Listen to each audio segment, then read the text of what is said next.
अक्सर काफ़ी लोग मुझे ये भी मैसेज करते हैं कि हमने करनी है स्कैल्पिंग क्योंकि स्कैल्पिंग के अंदर ज़्यादा प्रॉफ़िट है। अब ये लोगों की एक मिथ बनी हुई है कि सिर्फ़ स्कैल्पिंग के अंदर ही प्रॉफ़िट है, लेकिन एक्चुअली ऐसा नहीं होता। आप लॉन्ग टर्म में भी आप कर सकते हैं ट्रेडिंग, अच्छी खासी प्रॉफ़िट कर सकते हैं और शॉर्ट टर्म में भी कर सकते हैं। लेकिन जो स्कैल्पिंग होती है ये हमने मार्केट के अंदर शॉर्ट टर्म के लिए एंटर होना होता है। फॉर एग्ज़ाम्पल ज़्यादातर तो जो स्कैल्पिंग होती है वो टाइम फ्रेम एम5 और एम15 के ऊपर होती है। लेकिन ज़्यादातर लोग ये भी प्रेफ़र करते हैं कि एम1 के ऊपर अगर हम ट्रेड करेंगे तो ज़्यादा शायद हम प्रॉफ़िटेबल बना सकें। लेकिन ऐसी कोई भी बात नहीं है। स्कैल्पिंग करने के लिए आपको एक माइंडसेट होना चाहिए, आपको कंप्लीट मार्केट की नॉलेज समझनी आनी चाहिए और मार्केट के breakout level, stop loss, hunting और बेस्ट ये है कि आपने कौन-सा टाइम फ्रेम यूज़ करना है। क्योंकि स्कैल्पिंग के अंदर आपका जो टाइम फ्रेम आपने चूज़ करना है, ये सबसे ज़्यादा इम्पोर्टेंट है। तो हमारा यही आज का टॉपिक भी है कि हमने लोअर टाइम फ्रेम के ऊपर स्कैल्पिंग कैसे करनी है और किन-किन बातों को हमने ख्याल रखना है। तो मैं आपको कंप्लीटली ये समझाऊँगा कि आपने कैसे क्या-क्या स्टेप आपने याद रखने हैं और कैसे आप लोअर टाइम फ्रेम के ऊपर एक अच्छी खासी स्कैल्पिंग कर सकते हैं और एक अच्छा प्रॉफ़िट भी बना सकते हैं। सबसे पहले तो आप ये याद रखें कि हमने पहले मैं यहाँ पे लिख लेता हूँ कि हमने करना है कि स्कैल्पिंग के ऊपर यहाँ से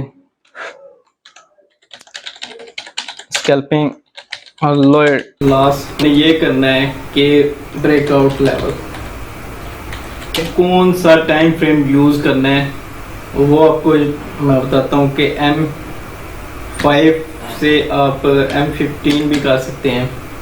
तो बाज़ लोग M1 भी करते हैं, लेकिन मैं आपको यही प्रेफर करूँगा कि आपने M5 के लिए स्कैल्पिंग के लिए बेस्ट टाइम फ्रेम है जिसमें आप एक अच्छी खासी प्रॉफिट भी बना सकते हैं।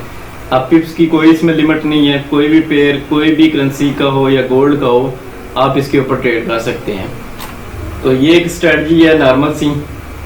तो इसमें हम पहले तो मैं आपको ये बताना चाह रहा हूँ कि इसमें आपने एक और चीज़ नोट और याद रखनी है कि आपने सेशन को लाजमी आपने ध्यान में रखना है कि सेशन कि कौन सा सेशन है जो अभी फ़िलहाल चल रहा है। इसमें रिकमेंड करूँगा आप एशियन सेशन। एशियन सेशन ये होता है टोक्यो का चल रहा है, जापान का चल रहा है और इसमें अभी आपने यही देखना है कि ये फॉर एग्जांपल अगर यहाँ से मार्केट ऐसे जा रही है, ये जा रही है, ये जा रही है, ये जा रही है, तो आपने ये चीज़ नोट करनी है पहले एक सेशन कौन सा है, ये सेशन है क्योंकि सेशन के अंदर ये मार्केट मूव करती है। कोई भी सेशन चल रहा हो तो बात खबर ये अब देखना है कि यहाँ से सेशन जब ब्रेकआउट हुआ है सेशन का कि यहाँ से सेशन करके जब ऊपर गई है, यहाँ से स्टॉप लॉस hunting भी कहते हैं इसको कि मार्केट ऊपर गई है और फिर दोबारा स्टॉप लॉस हुंट करके बाय का तो आपसे नीचे चली गई है। एक्चुअली मेरा समझाने का यही मकसद है कि आपने जो स्कैल्पिंग होती है इस स्ट्रेटजी की, तो आपने स्टॉप लॉस hunting देखनी है क्योंकि मार्केट आपको ट्रैप करेगी। ये इसीलिए बाज़ ट्रेडर कहते हैं कि हम जब भी ट्रेड करते हैं हम बाय की लगाते हैं तो वो सेल में चली जाती है, तो सेल में लगाते हैं तो बाय की चली जाती है। एक्चुअली ये स्टॉप लॉस hunting होती है जो अक्सर स्मार्ट मनी वाले ये गेम में खेलते हैं।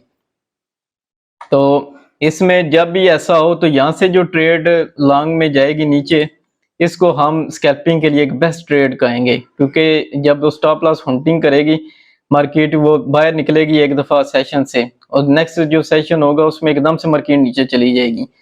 तो इसको हम समझने के लिए मैं चार्ट में भी आपको ले जाता हूँ गोल्ड में। वैसे तो मैंने एक यहाँ से एक स्कैल्पिंग का एक सिस्टम भी यहाँ पे लगाया हुआ है ये देखने के लिए। तो इसमें हम देख लेते हैं कि एक सेशन हम यहाँ से देख लेते हैं।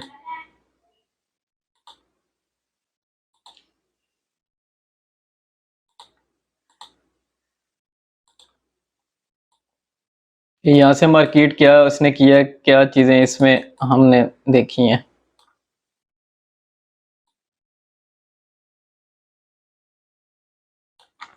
ये एक बड़ी परफेक्ट एग्जांपल मुझे मिल गई है अभी। देखिए मार्केट फॉर एग्जांपल अगर यहाँ से समझ लें कि यहाँ से एशियन मार्केट, एशिया का सेशन चल रहा है, तो यहाँ से मार्केट ने बाय की तरफ किया, क्योंकि अगर हम यहाँ से बाइंग करेंगे तो ज़ाहिर बात है यहाँ से स्टॉप लॉस हंटिंग होगा। मार्केट कैंडल के रिजेक्शन देखें 2 दफा हुई है, एक ये रिजेक्शन मार्केट में हुई है और एक ये भी हुई है। तो इसमें हम यही चीज नोट करेंगे कि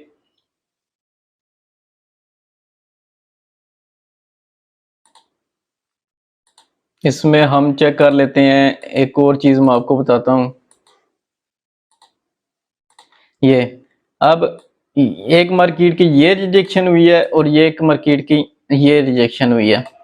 तो जब 2 कैंडल रिजेक्ट हो गई हैं तो इसका मतलब है कि यहाँ से लोग, अक्सर लोग ये होता है कि यहाँ से जब ब्रेकआउट निकलता है सेशन के अंदर तो हम ये कहते हैं कि मार्केट और ऊपर चले जाएगी, लेकिन होता क्या है कि मार्केट नीचे चली जाती है, तो यहाँ से स्टॉप लॉस हंटिंग हो जाती है लोगों की। तो उसमें से ये जो आप यहाँ से सेशन ये स्टार्ट हुआ है, जो ये देखिए कितनी ज्यादा इसमें हम सेल में चली गई है। तो यहाँ से ठीक ठाक अब सेल में मार्केट गई है। एक्चुअली ये बताने का यही मकसद होता है कि ये इस तरह से हम जो छोटे टाइम फ्रेम के अंदर एक अच्छी स्कैल्पिंग कर सकते हैं। तो लेकिन ये स्कैल्पिंग, इस चीज़ को मैं पहले आपको समझाता हूँ और बाद में मैं आपको कुछ स्ट्रेटजी इंडिकेटर की मदद से भी और बताऊंगा कि आपने किस तरह मार्केट को पकड़ना है, क्या चीज़ें होती हैं। एक्चुअली ये टूल इसीलिए होते हैं कि मार्केट को बेहतर समझने में मदद देते हैं आपकी। ये तो वैसे आपको मैंने एक बता दिया कि एशियन सेशन स्टार्ट हुआ है, तो मार्केट रेंज बाउंड में रही है। तो जैसे ही नेक्स्ट सेशन स्टार्ट हुआ है यूके यूएसए का, तो नीचे चली गई एकदम से मार्केट। मींस के अब यहाँ से स्टॉप लॉस हुंड करके ब्रेकआउट कर गई है और टाइम फ्रेम हमने स्मार्ट M5 का यूज किया है। तो स्टॉप लॉस इसमें आप स्टॉप लॉस भी आपने मस्ट यूज करना है ट्रेड करते हुए, क्योंकि हर एंट्री के साथ आपने स्टॉप लॉस यूज करना है। मनी मैनेजमेंट का आपने ख्याल रखना है, अदरवाइज आपने ट्रेड नहीं करनी। तो इसमें एक ये चीजें भी हैं। अब स्कैल्पिंग के लिए मैं आपको इतनी एक चीज, यही एग्जांपल देता हूँ कि ये एक चीज मैंने आपको स्ट्रेटजी समझाई है। तो इसमें आपने सिर्फ सेशन का ख्याल रखना है और स्टॉप लॉस हंटिंग क्या है ये बता दिया मैंने आपको, ब्रेकआउट लेवल बता दिया। और छोटे स्कैल्पिंग होती हमेशा स्मॉल टाइम फ्रेम के अंदर है, बड़े टाइम फ्रेम के अंदर स्कैल्पिंग होती नहीं है। तो इसमें एक और आपको मैं एक सिस्टम भी दिखा देता हूँ, जैसे कि ये एक सिस्टम मैंने दिखाया हुआ है। ये भी एक स्कैल्पिंग के लिए यूज होता है। इसमें हम ये चीज देखें, यहाँ से मार्केट लेवल शो कर रही है और स्टॉप लॉस और टेक प्रॉफिट। अब होता क्या है, ये मैं H1 के अंदर ये देख रहा हूँ, तो मुझे मार्केट कह रही है कि ये जो सिस्टम के हिसाब से ये बाय की ये लाइनें दिखा रही है कि फर्स्ट लेवल इसका ये है, सेकंड लेवल इसका ये है और थर्ड लेवल इसका ये है।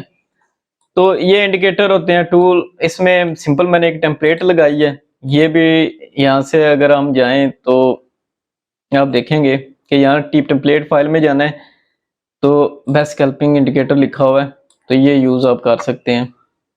ये एक एक्चुअली मैंने एक इंडिकेटर लगाया हुआ है जो मुझे स्कैल्पिंग के लिए मदद कर रहा है।